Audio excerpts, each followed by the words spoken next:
sueños una patria nueva, que augusta se eleva de la gloria al reino, libre de ataduras nativas o extrañas, guardando en la entraña su prenda futura.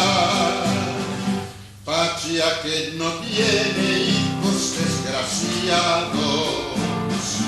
ni amos insaciados que usurpen sus bienes,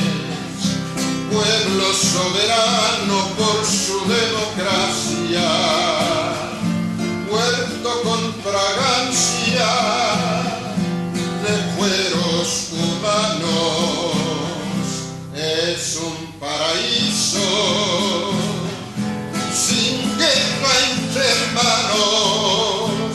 rico en hombres sanos,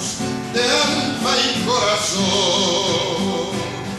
con niños alegres y madres felices, y un Dios que bendice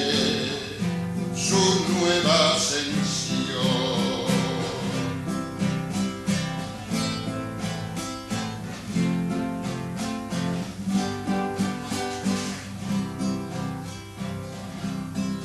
Sin murallas para el pensamiento,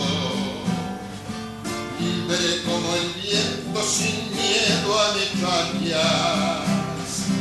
la nación modelo que por su cultura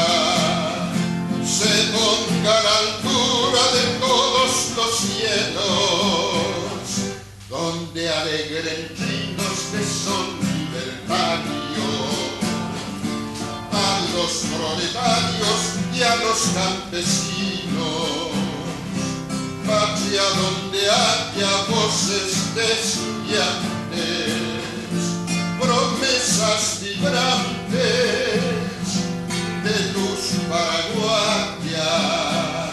sueño en una patria sin hambre ni pena, ni odiosas cadenas.